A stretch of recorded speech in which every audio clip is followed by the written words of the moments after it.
Hey friends, Kylie here, your host of Dream On with Kylie O'Miller, back for another episode with another inspiring friend, former teammate of mine, and my all-time favorite road trip buddy.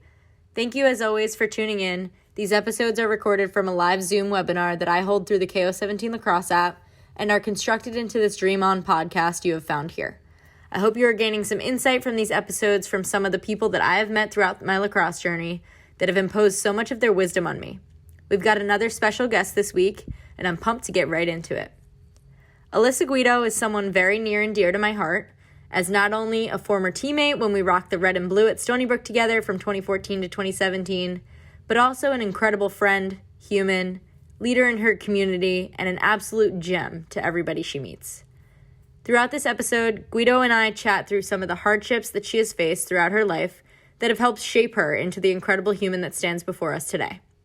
From her struggles with her mental health, to her belief in lifting up those around her no matter what it takes, to her love for the LGBTQ community that she proudly represents.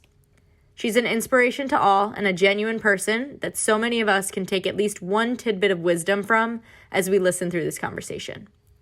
I'll forever describe her as one of the best feeders I've ever received a pass from on the lacrosse field. Guido is someone whose energy can shine light on any darkened room, and my life on the road with KO17 Lacrosse at our clinics and events would most definitely not be the same without her coaching up a storm, believing in my vision for the future of this business, and being the best teammate even post-locker room days, when we used to get weird in the tunnel of Laval Stadium, aka Kenny P. Without further ado, here's Guido. Okay, super excited about this one. I have my all-time favorite travel buddy and friend, Alyssa Guido here. I like to call her Guido, so throughout this podcast, you're going to hear me say Guido, all the nicknames. This is who I'm talking about. I played with her at Stony Brook from 2014 to 2017. She's a year older than me. We had some incredible times together in that locker room and out on that field. She went to Rocky Point High School on Long Island and is now the Maritime women's lacrosse head coach. She's also somebody who pretty much comes to almost all my KO17 lacrosse events and clinics and different things, and has made a really strong relationship with a lot of those girls that we have in that family. And a lot of you who are listening, if you know Guido, you know that she is an absolute energy ball and just light in your life and always smiling, always making jokes. So I'm excited to kind of tap into what makes you who you are today, Guido. Thanks for being here. I'm so excited. Love it. Live long KO17. Wow, I love the energy from the get-go. And also from the get-go, we always like to hop into some, off to a good start here. And I think the best thing that we can do is not so much just hop right into like questions, but I want to know a little bit about how you're doing today as a human. So something that you are thankful for today, my friend Guido. My pup, my dog. So we have our little regiment every day, and we did our first part of it, which is our morning run. He's so excited because he can actually come on runs with me again. He's got sensitive little paws, so he can't always run with me. But Maritime has a giant track around the campus. So with that, he's able to actually run on that with me because it doesn't hurt his little paws. Oh, well, Brandon is the best. Can you talk a little bit about Brandon? I mean, I know who he is, but tell our listeners who Brandon is. So Brandon is a German Shepherd mixed puppy. He's still a puppy. He just turned a year old in July, but he's still a giant puppy. He's a big old goofball who loves being around people, loves people, but he's my best friend, and he's with me everywhere.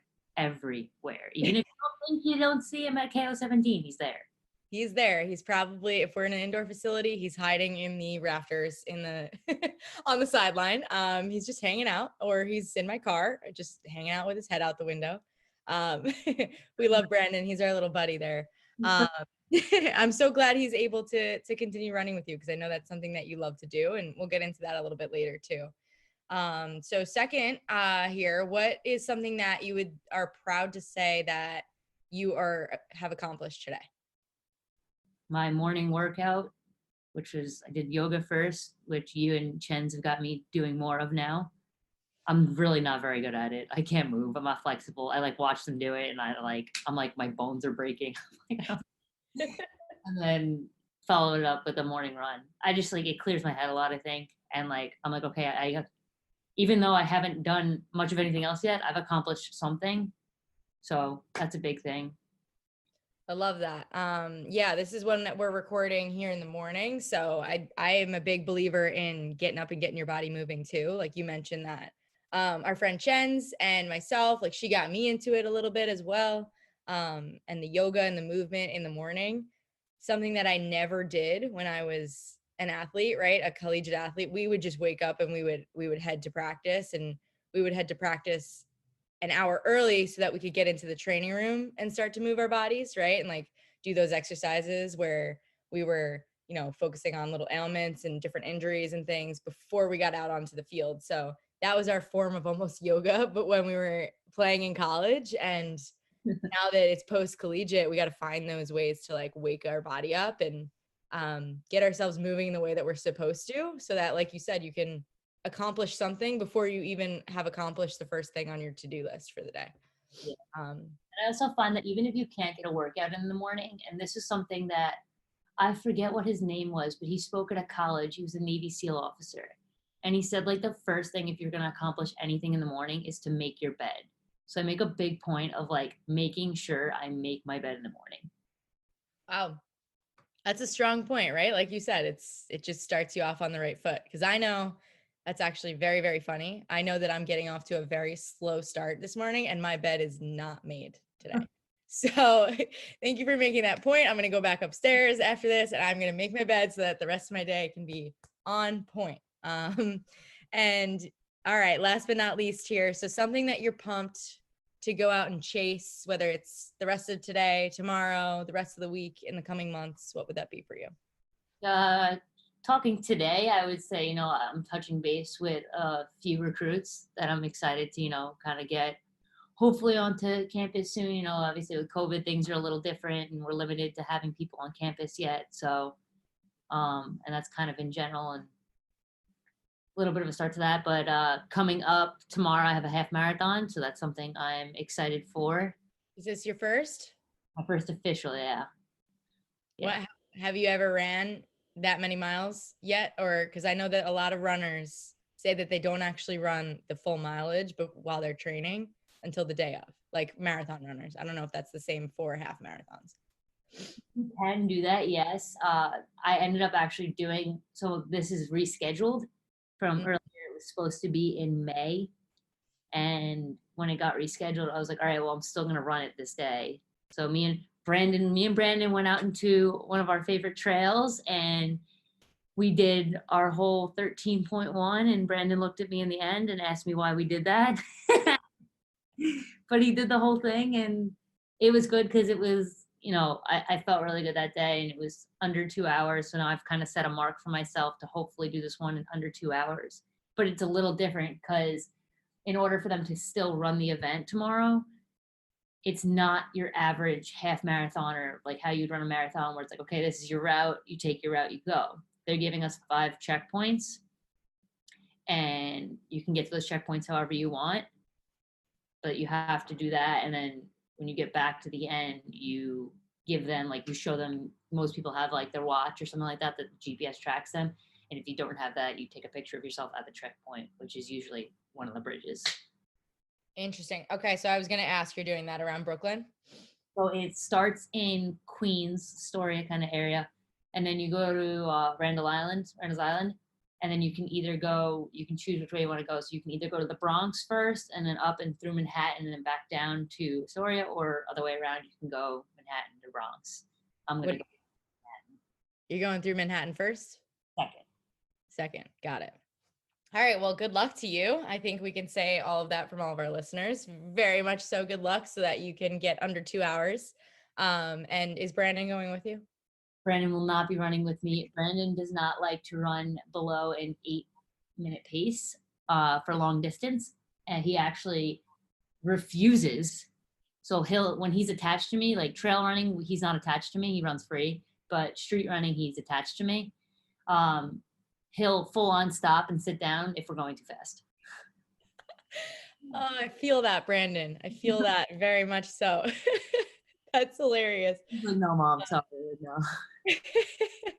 Good for him, and also good for you that you're running that at less than an 8-mile pace for 13.1 miles. You're gonna absolutely crush it. I know so, and I can't wait to see those pictures from afterwards. I know you're gonna send me some pictures from when you're done. Yeah. The peak in the end. Exactly. A big thumbs up, like, hey, I did it. That's something that you're going to accomplish tomorrow. And that's something that I'm sure you're super, super amped up about. So I am pumped for you as well. So outside of just running and exercising and the things that we also have in common, we obviously both played lacrosse together. And that is what kind of brought us together as friends and really shaped our journey together. Like, I will actually tell a funny story that I remember. I'm not sure if you remember, but when I was in high school and I was a verbal commit to Stony Brook, I went to a football game, a Stony Brook football game, to see what the atmosphere was like. I just kind of wanted to, meet some of the older girls that I might be playing with. And I believe I was either a junior or senior in high school at the time. And I knew I was going to Stony Brook in a couple of years. And Guido was there as a freshman, I believe. And this was in the fall. So she was very, very new to Stony Brook. She was a freshman. And I remember going to the football game and sitting there, and, I had spoken to Coach Spallina, and he was like, hey, some of the girls over there, like, go hang out with them, get to know them. So I did. And Guido was one of them. And me and Guido immediately hit it off. We were just joking the whole time. I don't know if she remembers, but she was telling me all about how she was playing in the marching band, and all of her things that she had done in high school at Rocky Point, and all her funny stories about playing for Joe Spallina at Rocky Point, and how it's all the same now that she's at Stony Brook, and she's super excited about it. And we just immediately, like, our sense of humor is kind of immediately hit it off. I knew she was going to be a really good friend of mine for life. So just a funny background story on that, because that's, I think, the first time that I officially met Guido. And even if she doesn't remember it as so, that's my first impression of Guido. And yes. And I think, from then on, like, obviously when I got to Stony Brook, like, she was somebody who kind of took me under her wing, and we both played attack. We kind of really meshed out on the field too. Something that I will always say about Guido is that she's one of the best feeders you'll ever see on the lacrosse field. Perfect passes, seeing a defense like no one else. And, she was just a ton of fun to play with. So in a sense of the lacrosse, right? Like, tell us about your intro to the sport. Where did you start? When did you start? How did you start? What made you fall in love with it? So I actually have a cousin who played as a goalie at Yale. He was like a really good goalie at Yale. And couple other of my family members played as well a little bit. It wasn't big for my family. Like, my mom's side of the family didn't really do a lot of sports to begin with. So my dad's side of the family was all like baseball, softball, wrestling, and like, I loved baseball growing up. But when I was like 7, like, they talked about like my cousin, like, lacrosse, and how he was this big name and big star and everything like that. And I was like, I looked at sports, like, I want to play that. That seemed cool. So at the time, you couldn't start playing lacrosse when you were 7. You had to wait until 3rd grade when you were 8. So I waited that year, and then in 3rd grade, my parents were like, okay, like, you can play, but I also still wanted to play baseball. Because I was like, if I don't like lacrosse, I don't want to take a year off from baseball. So they're like, okay, you could play this season, play both sports, but at the end of the season, you have to make a decision. Like, you can either move forward playing baseball, and then we'll put you in softball as well, or you play lacrosse. So I ended up playing, and also at the time, the team wasn't like, oh, you were on a 3rd grade team and a 4th grade team. It was 3rd through 6th grade. So I was like 2 feet tall, playing against like 11-year-olds, and I was 8, but I loved it. And I loved that you can, kind of be physical. I thought it was weird that you ran around with a net and a stick and a ball, and you were just chasing each other, but like, it was more movement than baseball was. And I was like, okay, like, I like this a lot more. So that was why I moved forward with that. I was like, I don't really want to stand still anymore. Too much energy balled up in there, obviously. I mean, you're running half marathons tomorrow. So so we got to get those feet moving, those feet chopping. Um, I think, something that you said that's really important is that multiple sports, and you had that from a young age, right? Like you were playing baseball and you wanted to continue playing baseball while you started picking up lacrosse. And I think that's so important for young athletes, and young people in general, just to be like versatile, right? And just to have a bunch of different hobbies, a bunch of different things that they can test out so that they can find what they love, like you did with lacrosse.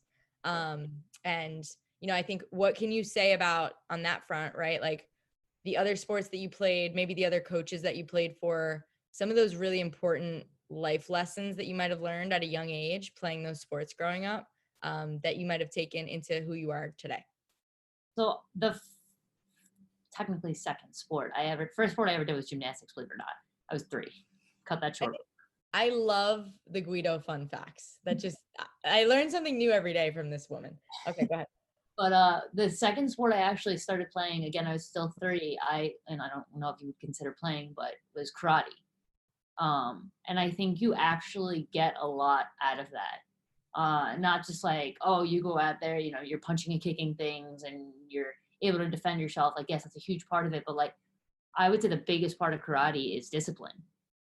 Like, I think I learned a lot of discipline from a young age, and you learn respect, and you learn you have to be patient with things. And like, I think karate was a huge part of that. I did it from 3 to like 10 years old.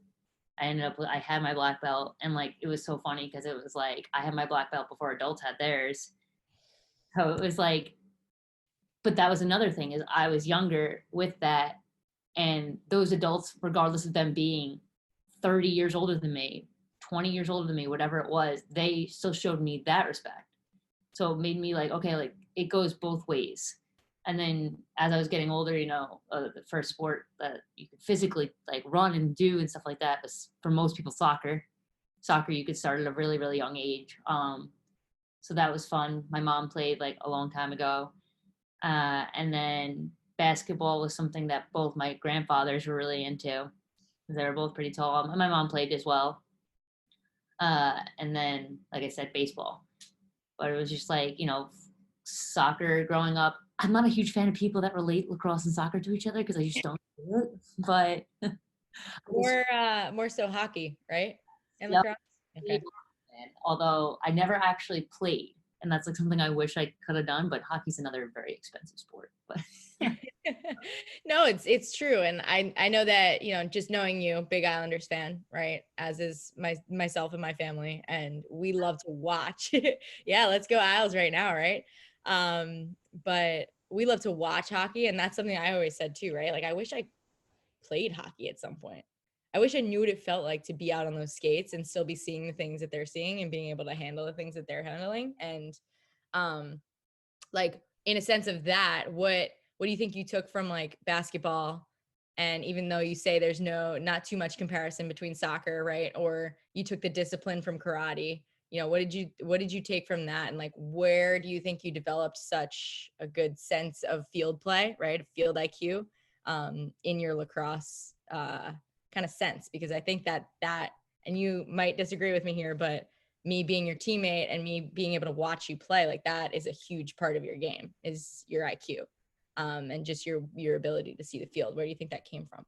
I think that with soccer, the similarities you find there is a lot of spacing. Mm-hmm. You're soccer, like if you're on top of each other, you're not doing a lot. You need to kind of have that field space, recognize where you are on the field, and like move in comparison to that. And then on top of that, like, you have certain runs, like certain, like, okay, I know if that person's over there, like I knew this really well with you and Murph. Like I could see where you guys were, and I knew where your cuts were going to be because you guys had that IQ. I had the IQ that we knew our spacing.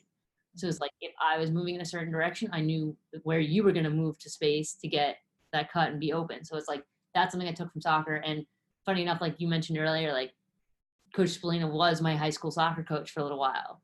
And I was not a great soccer player. Surprisingly enough, I did not have very good ball handling skills. So anytime when it came to, I was very aggressive, and like, that's why I like soccer, because you just ran and like I could hit people, and like I was actually a defender in soccer. So I got a little bit of breakdown from that. But anytime like ball handling skills or certain things, Coach Blaine would always relate it to lacrosse for me, so I understood it better. So it's kind of funny that in that sense, that's where it went hand in hand. Basketball, that was kind of where again I developed a little bit more defense, and again like being able to read things, like reading the defense in front of me, but also being able to play that defense on the other end. Basketball was something that, again, I wasn't very good. I couldn't dribble, and like you need to obviously be able to kind of dribble, but that's a lot of like off-ball movement and a lot of, again, like spacing, being aware, like being able to read what's in front of you. So it's like I got that is where I can take basketball into lacrosse and being able to read the defense in front of me and what they're playing. Like, okay, is the defense in a zone?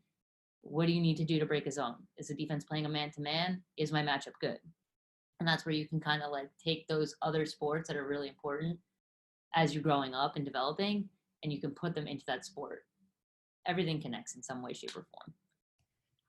Perfectly said at the end there. Everything connects. And I think that goes perfectly into our next kind of topic that I wanted to get into, right? You mentioned that Coach Spallina was your soccer coach, and you were very talented at soccer, but he chose to continue to push you through your lacrosse career at Stony Brook when he was the coach at Stony Brook a few years later. And, you decided to obviously hop on that field and become a part of that Stony Brook family. And I guess I just wanted to talk a little bit about like what your process was going from that athlete that played a bunch of sports in high school, super athletic and aggressive out on the field, to, okay, I want to spend my 4 years 15 minutes down the road from home, right? And with a whole bunch of girls that I probably played against, in my travel team experiences, in my high school experiences on the lacrosse field, that ended up becoming some of your best friends. Can you talk a little bit about that experience and what brought you to Stony Brook? Yeah, so my, recruiting process is definitely a little different, especially from nowadays. My parents didn't come with me to tournaments and stuff like that. So there was never like, not that I didn't have the support, but like it wasn't like you got off the field and it was like, you can get that feedback and stuff like that, which was kind of nice sometimes. But they didn't know what it meant to like get recruited. They knew generally like, oh, like somebody wants you, but like they didn't know how to help me.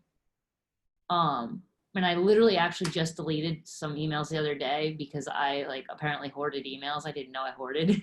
And I looked back before I was deleting them, and it was like from 2012 or 2011 where I was sending coaches emails, and oh my God, like no wonder I didn't get recruited.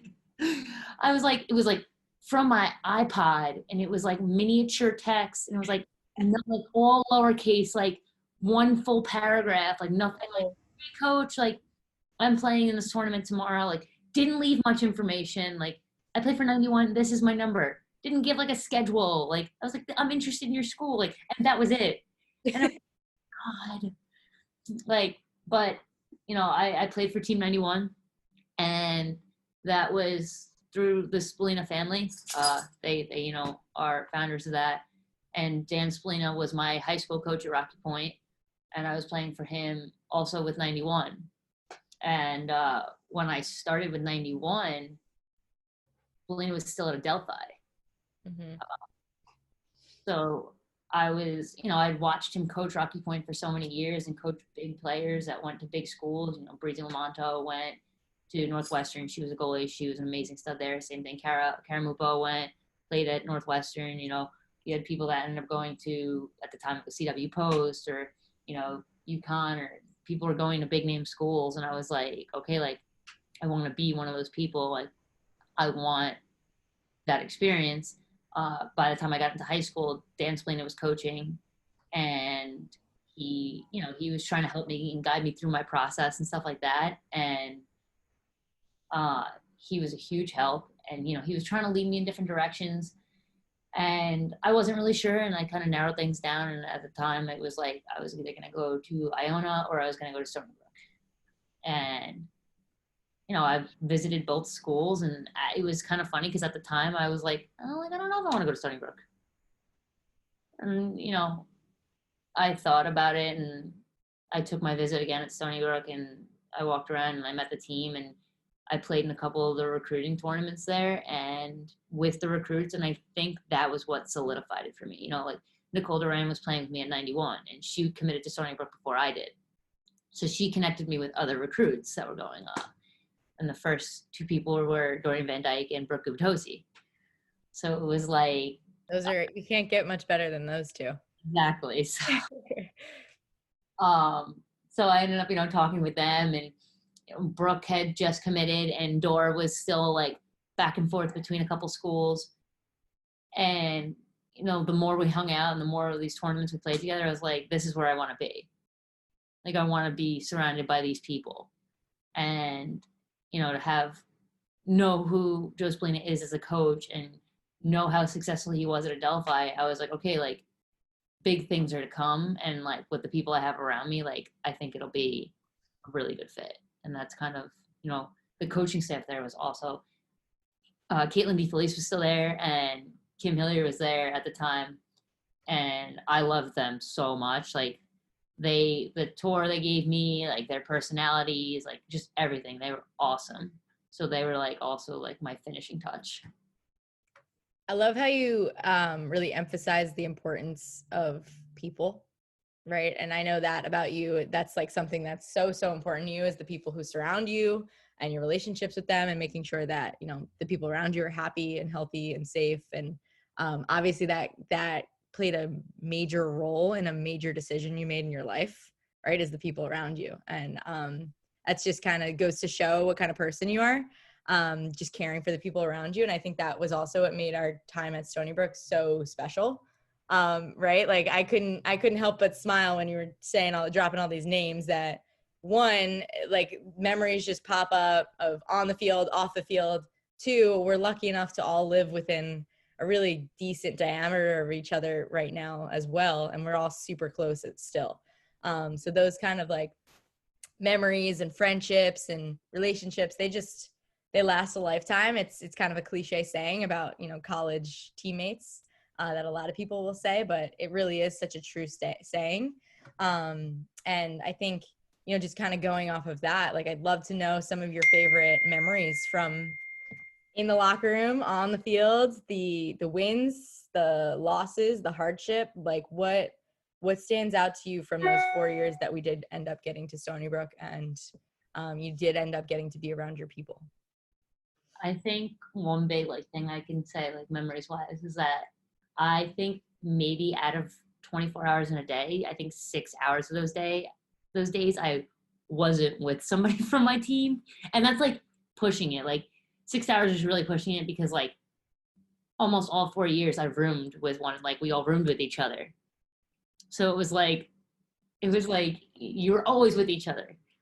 So something was always going on. Something was always happening. It was like in the morning, like you said, we get to the locker room like an hour early, sometimes like even earlier, depending on the treatment you needed. And like, even if it was like just what it took to like start waking you up, you'd get in there and get ready and you go into the training room. And it was so funny every time. Like, I just remember always walking into the training room and like you or Dora would be in there and you'd be like, well, Guido, how's your day so far? And it was like 8 a.m. or 9 a.m. And like, just by my face, like you could read, like, Dora's like, I like wouldn't even have to answer it. And Dora's like, oh no, like sit down and talk about it. Or like, you'd be like, oh, like you look extra happy this morning. Like, what's going on? Like, we just could read each other's faces. And before anybody says anything else, like, you knew how that was going to go.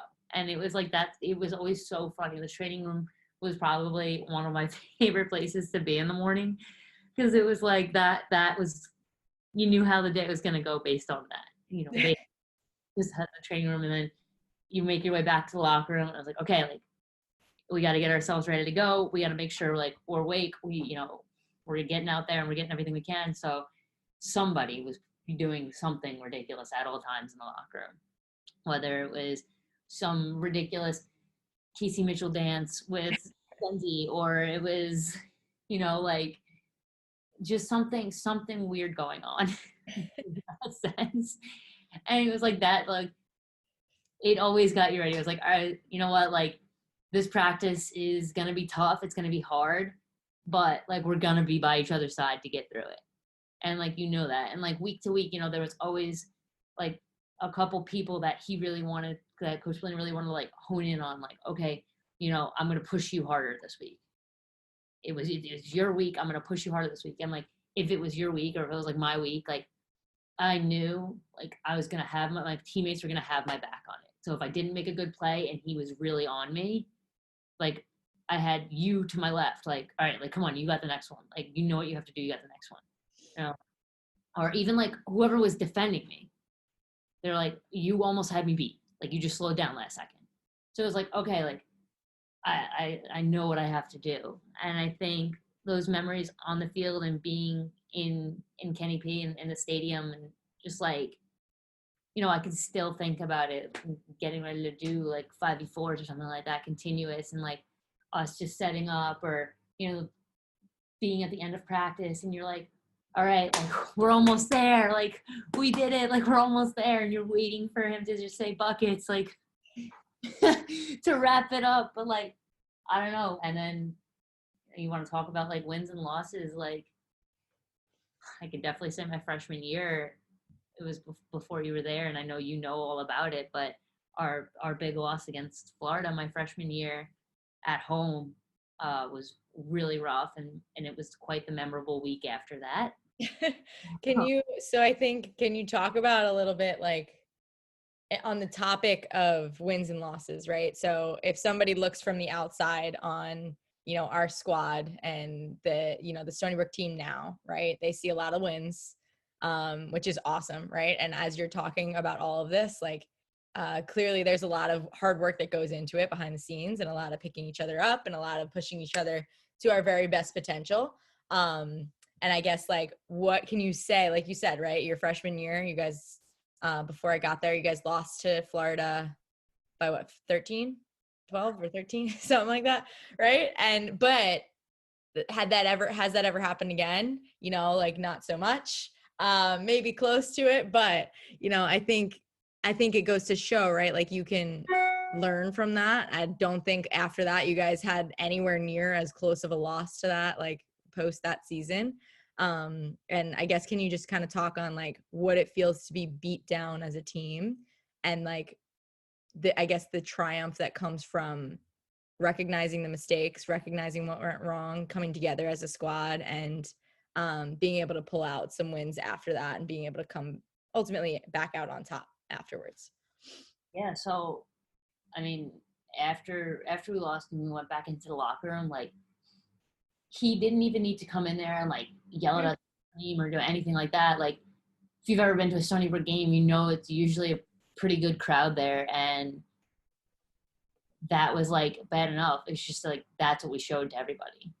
We didn't even need to like, that was the punishment itself. It's like a really bad slap in the face loss, and you know, playing like that in that type of lacrosse at our home field in front of a good portion of Long Island, like it was just not what we wanted to show. It wasn't us, and we knew that. So it was just like, we knew we were in for a rough week to come, but we knew we needed that. Like it was like, oh, like if Coach Flynn, you know, didn't come in and give us a rough week ahead, like we're not going to get better. So we knew we were expecting, you know, a tough week, and we had our first practice after that loss, and we went out in our full sweatsuits with everything on, and at the time we were in these big red beanies. And we went out there, and there wasn't a Cajun sight, not a Cajun sight. It was probably the scariest sight I've ever seen.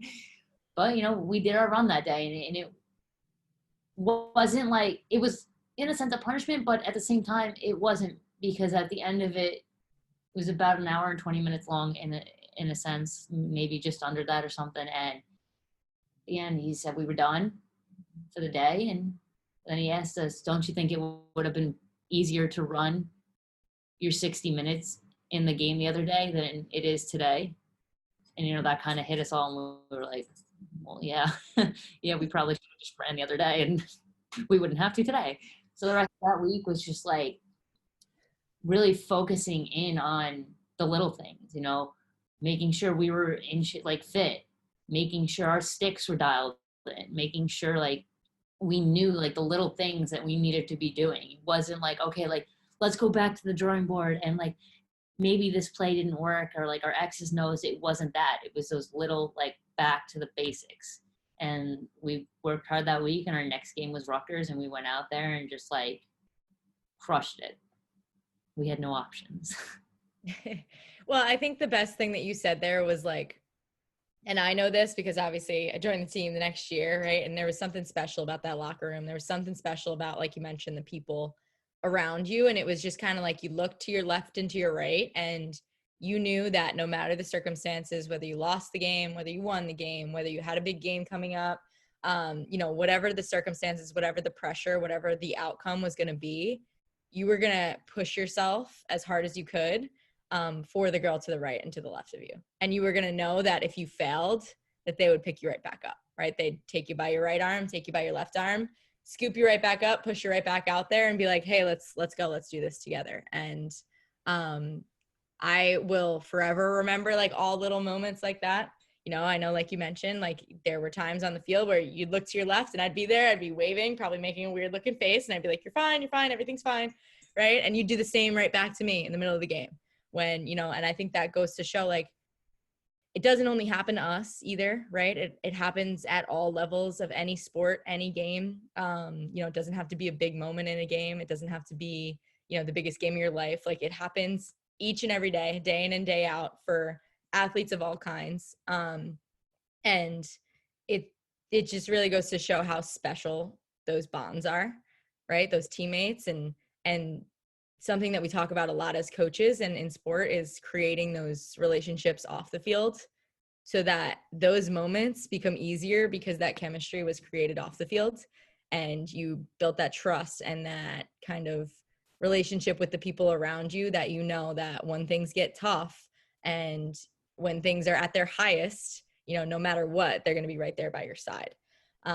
So with that being said, I mean, I obviously appreciate you for what you do for me on a day in and day out basis. But I also think, it also is it's a big mental challenge being an athlete, right? We talk a lot about the physical component of things, getting up and doing the conditioning, getting up and doing the lifting, getting up and working day in and day out to make sure that we're putting the best product out on the field as athletes.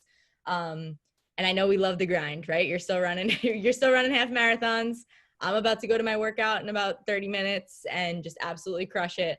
And, we love the grind. It's part of our DNA. So as much as we might complain about it on the down low, we absolutely just, it's part of us. It's what we love to do. It's what we were born to do. And, just on the other side of things, I know this is something that's very, very kind of important to your life, right? And important to a lot of our lives as well, because it affects everybody. But on the mental side of things, right? The importance of mental health as not only an athlete, but, a leader, a teammate, a person, right? Somebody who's got a lot of things to deal with. Everybody's got different priorities. Everybody has different things on their plate. I guess just kind of bringing this into the conversation, why would you say that mental health is kind of a topic that you're heavily interested in learning about and promoting and talking to other people about and, continuing that healthy and open dialogue with people around you on the topic of mental health? I mean, your mental health is honestly like, depending on how your mental health is how you're going to go through your day to day.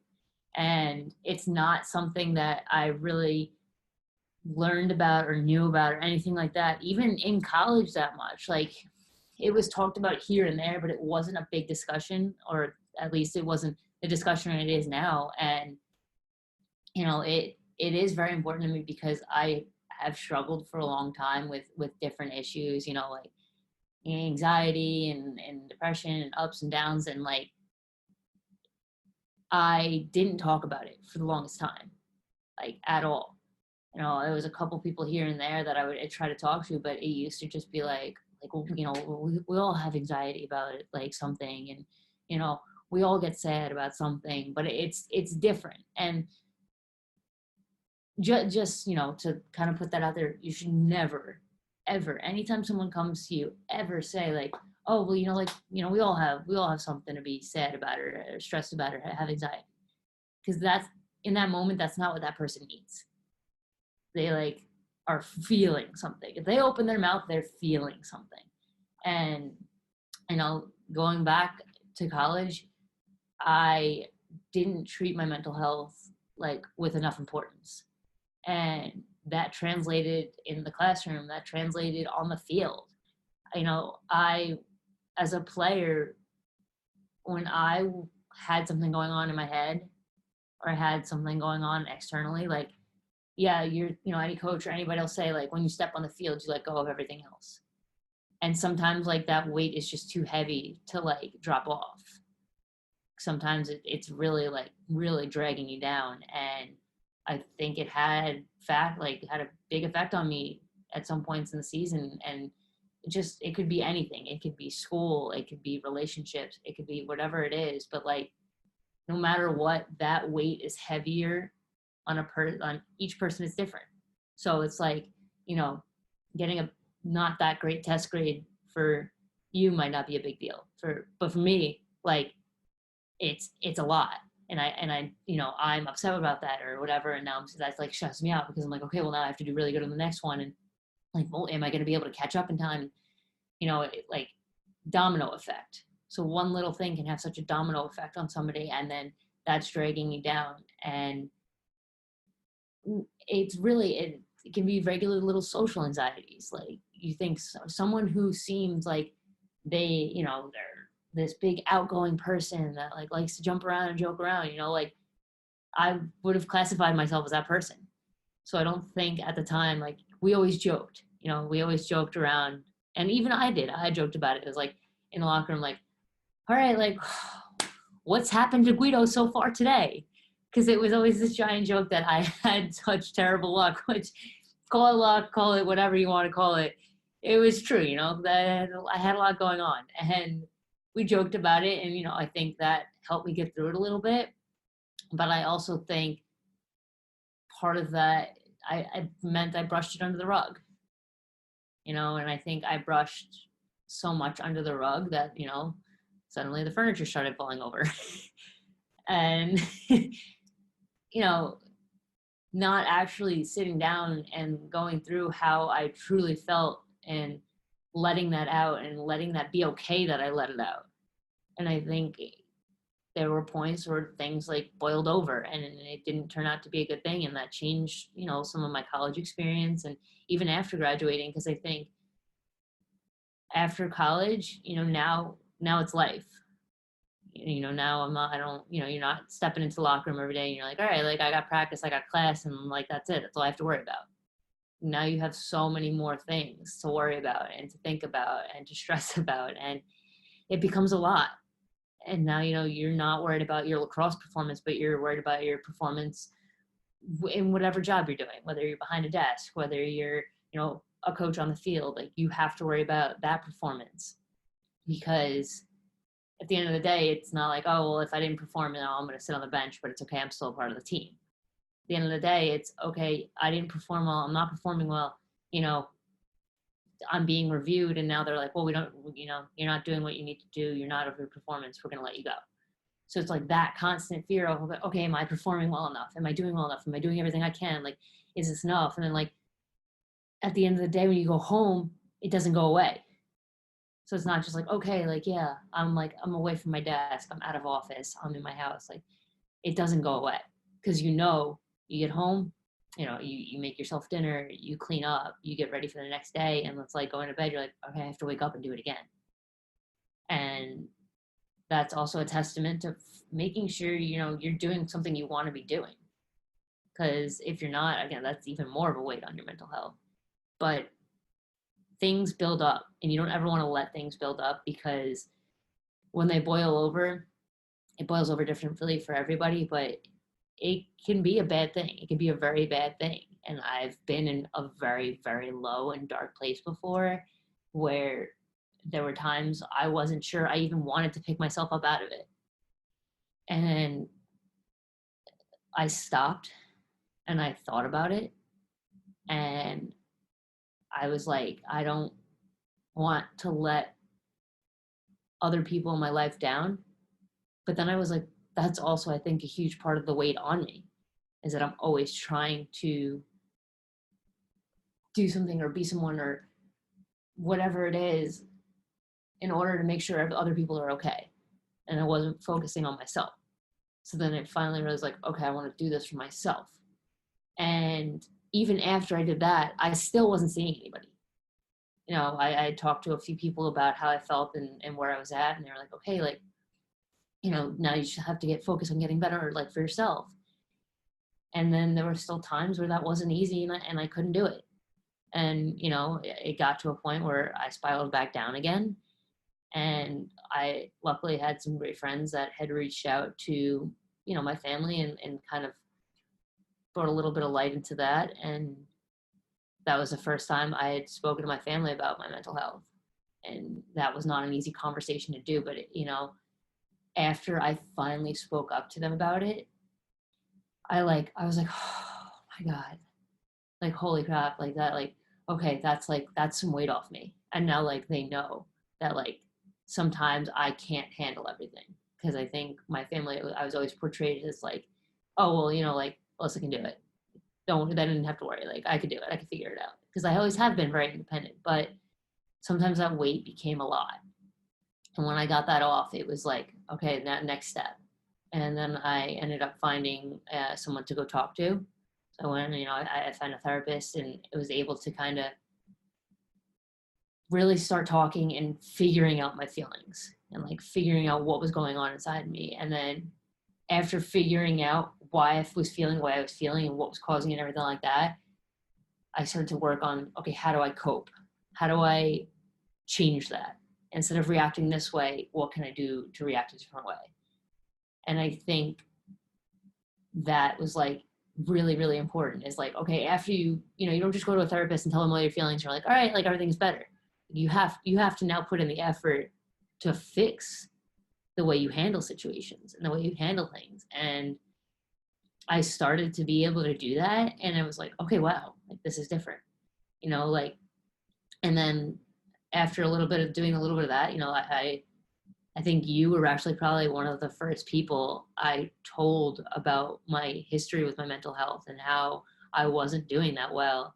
And you were like, no matter what, like, I had your back. Like, no matter what, I'm here. You can always talk to me about anything, like, any time of the day, like, whatever it was. And, like, that meant a lot to me because, you know, we did our time together at Stony. We knew so much about each other, but that was something that you never knew about me.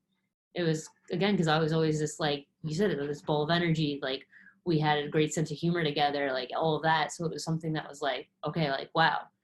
And, you know, maybe you didn't see that within me, but no matter what, you were like, you accepted it, and you were like, okay, like, whatever you need. You didn't stop to say, like, yeah, you know, like, I get stressed out about that too, but, like, whatever. Like, you just listened, you heard me, and, like, you were like, I'm here for you.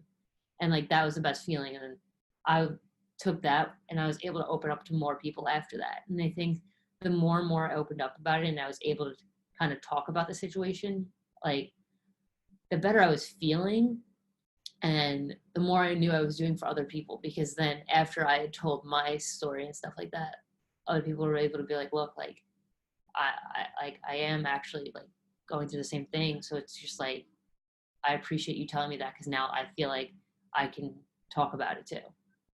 And, like, that, the more people do that, the more understanding there is, the more you're able to, like, other people are going to now open up and not hide how they're feeling, and then something can go terribly wrong.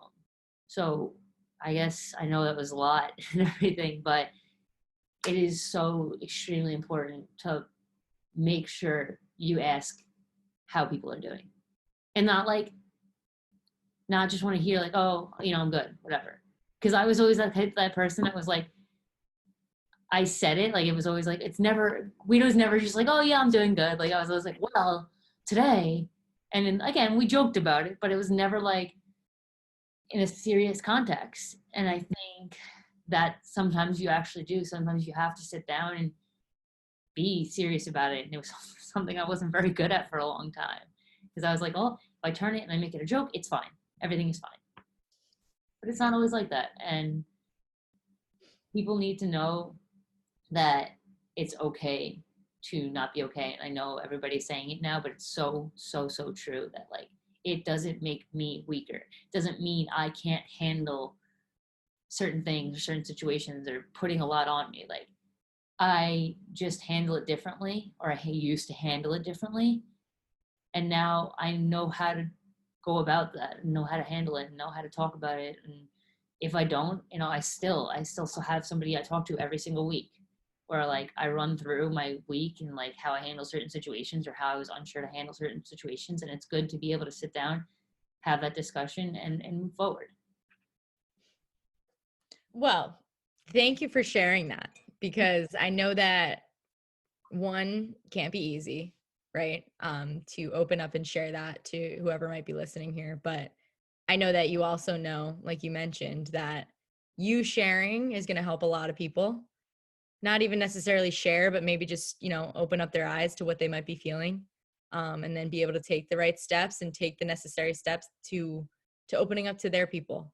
And to, to other people, allowing the people around them to take the necessary steps to help them feel better too. And less joking around and a little bit more serious, right? And taking into consideration that everybody around us is battling something that we have no idea about. No idea, under the surface, everybody's going through something. It could be the most minute of things in comparison to yours, but it's still something. And I think just kind of being susceptible to understanding that and being open to listening, and not so much just throwing advice right back, but really just being there to listen and being there to be there, right? And just letting people know around you that you are there no matter what. I think, we're going to open up a whole new level of kindness and generosity and, just that openness within the world. And especially within the sports world, I think we're taking really good steps towards that as a whole. And it's because of, the bravery of people like you. So thank you, my friend, for all that you are, and for sharing that story. And I know that we are, cutting close on time here, but I want to make sure that we tap into something else that also makes you who you are. And I don't care what you say, you are a light in everybody's room. You are, and you always will be, and you're always smiling. And I just want to know, like, KO17 Lacrosse has become a big part of your life, and I'm super grateful for that. Right. We've had a lot of time together in the car. We're making funny faces right now because it's way too much time in the car together. We've been, all over the East Coast right now. We've been all over the country, and we've met so many different young girls with a lot of aspirations to get to places that we've been, right? And just be able to kind of share any sort of little tidbits of information and knowledge and experience that we've gained over our experiences. And I know for me, it's something that fills my heart up, and I know it does the same thing for you. And I'm super appreciative of all that support.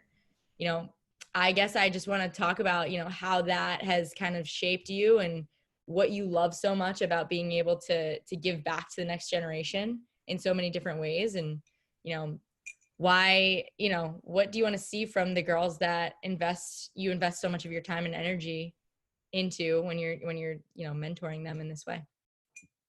I think a big thing is like, I want to show them that like, lacrosse it's not just lacrosse. It's not just a ticket to college. It's not just like something that you are doing because mom and dad say it's going to help you in your future.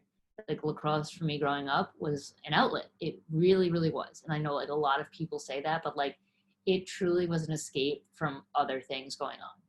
And, it's something that you really grow a love and a bond for. And like, you see that a lot with you, like the way you play and like how, the stick is like a part of you, and you almost always have one in your hand in some way, shape, or form. And like, when you started up KO17 and asked me to jump on and help out, like, I was so excited because it was just like, I got to see the way you were going to share the game. And after watching how you introduced yourself to every single little kid that like walked through the door, and like now still like every time you run a clinic, like you try to get everyone's name down and you want to know like where they're from and what they play and like things like that. And like, it's so much fun to like watch these kids enjoy it. And like, that's what I love, is like, I want them to enjoy it. And I know that's what you love. And like watching them go and like try to figure something out. And it could be the simplest of things. Like, you know, your big thing with KO17 is to get out of your comfort zone. And it's like when the kids finally, you see when they finally let go and they finally do it and they finally like trust you, and like they get there first, like behind the back, that like maybe it doesn't hit their partner's stick, but it reaches their partner. And they like turn around, they're like, look, I did it. And you're like, yeah, okay, like let's get the next step now. And it's like just their excitement and them loving to come. And like when you call them over from their bags and they like come running at you and you're like, okay, like, like it's so, it just makes you appreciate things. Like, it makes you appreciate everything about like the sport and what it's brought you and where it's brought you, and that it's more than just a ticket to college, and it's more than just something you do because your friends do. Like, it's a part of your life. And like, we are lucky enough to say that the sport we love and that we grew up playing is still a huge part of our life, and it's something that our lives revolve around in a good way. Though, it's like we love it. Like, we could coach 1,000 lessons, or we can have a really awful day and a long day, and then when we have a late night clinic, like we get there and we're like, oh my god, we're tired, and then the kids come running out and we're like, all right, like, you know what, this isn't that bad. And you have that one kid that like comes over and she's like, sometimes doesn't even know who you are. She's like, what's your name? And I'm like, how don't you know her name? Like, what? You're at a KO17 clinic. But at the end of the day, like, that's something that just like makes me smile. And it's like at the end of the clinic, they're running up to you like, Kylie. You're like, I know your name now. Or they're like, why is your name Guido? What's a Guido? Like, those are things that like I just like, as much as I love being able to show the kids the sport and like how much it means to me and how much fun it can be in so many different ways, like they actually bring me so much joy. And I love that. Like, that's like, it's a little bit of happiness at the end of a rough day, or a great way to start my day. Like, whatever it is, it's a lot of fun. And the fact that like I get to do it with you, where it's like in the middle of that clinic, like if, you know, we're dying down on energy a little bit, like I can look over and I'll be like, hey, Kylie, like, what'd you have for breakfast? And the kids are like, what are you saying? But it's just like being able to like joke around with you and be there with you and like watch the way look at you in awe. And it's just like, that's a cool feeling. I always appreciate your little bursts of energy there. It's impossible not to smile when Guido does something like that. So no such thing as no energy bus around here. But I love that you mentioned that. I think, you know, sometimes the most important things in our goals and the things that we do in life, and, you know, our jobs and things that we do, right? Like, sometimes we can overlook it by being tired, over scheduling ourselves, overbooking, right? And just kind of like getting lost in the nitty-gritty details of a schedule and of a job and of responsibilities. But when you can take a step back and see those bigger picture things and what you're actually gaining, the experiences and you know, the impact that you can have on somebody else's day, it's incredible. And I love hearing you talk about it, because I'm excited now. I have clinics later on today and I'm excited to go to them and be able to do exactly that, right? We're lucky to do what we do, and we're lucky to be able to create these relationships through the sport that we all love, right? It's a shared passion, and it's something that not everybody in the world gets to do, right? Everybody else has different passions, and we have ours, and this is, you know, where it's taken us, and we're super grateful for it.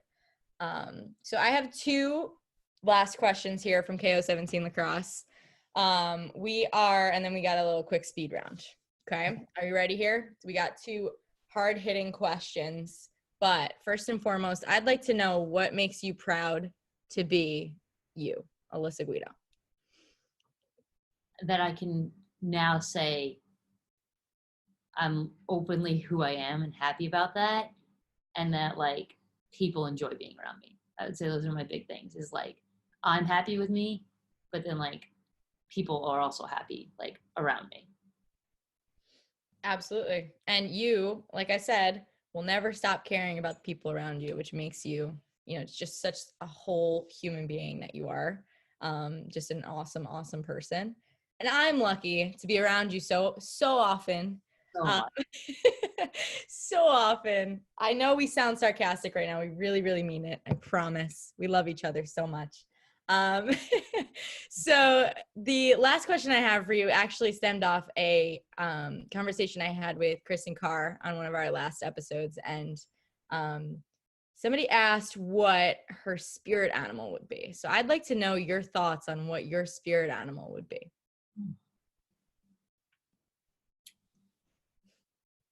Throwing you for a loop there.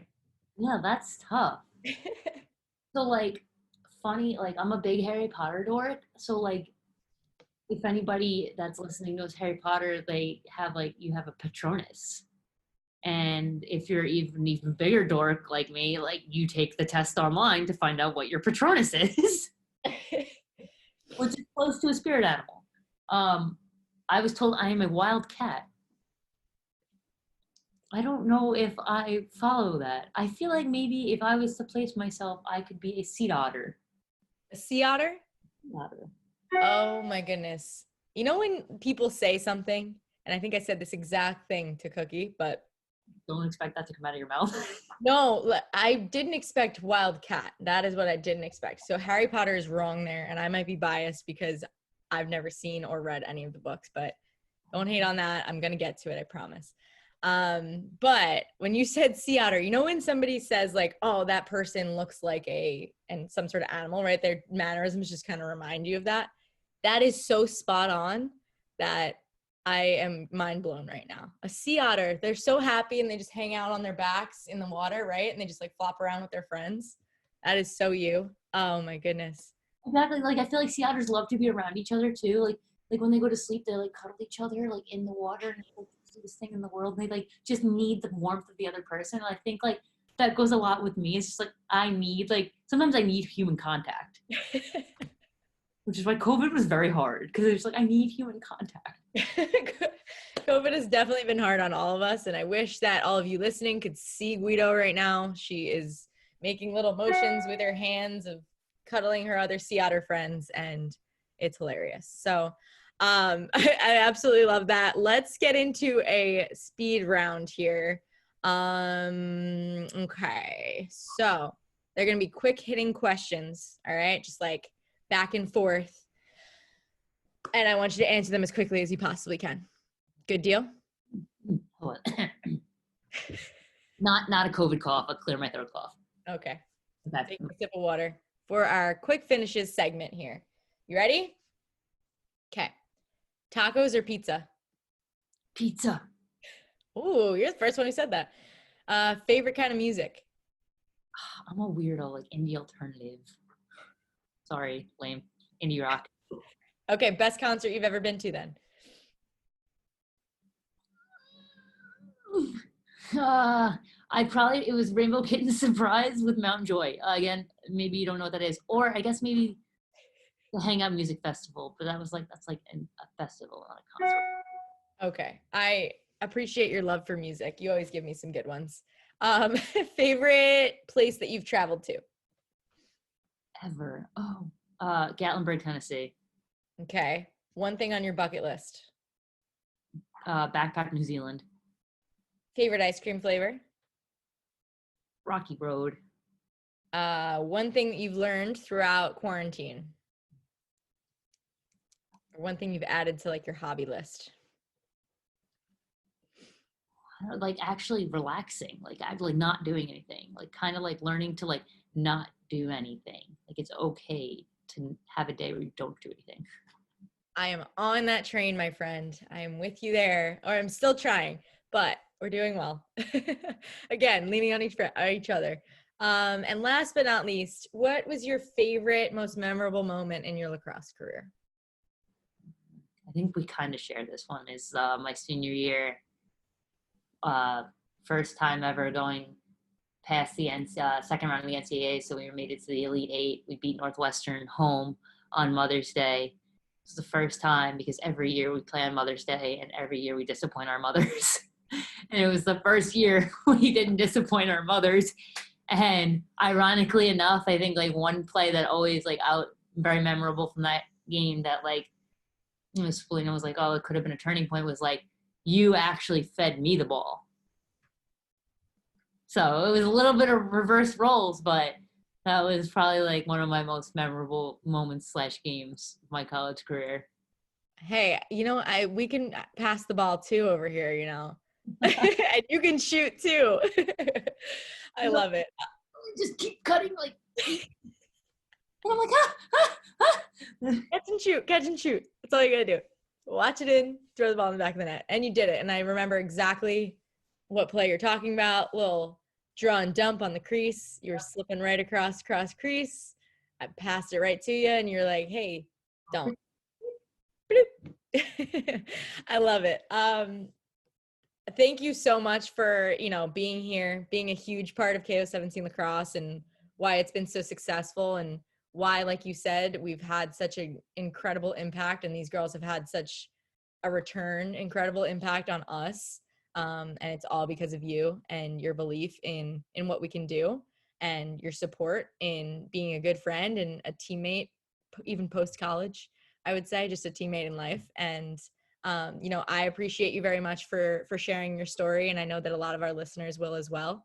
And continue to be the amazing human that you are and the light in everybody's life. And absolutely a huge good luck to you and even Brandon. I know he's not running it, but to you for your half marathon tomorrow. I can't wait to watch you crush it in that and in everything you do in life. Thank you for being here, Guido. Of course. Anytime, Kai. Love being here. That's another episode. I'll see you guys again next time. Thanks for listening.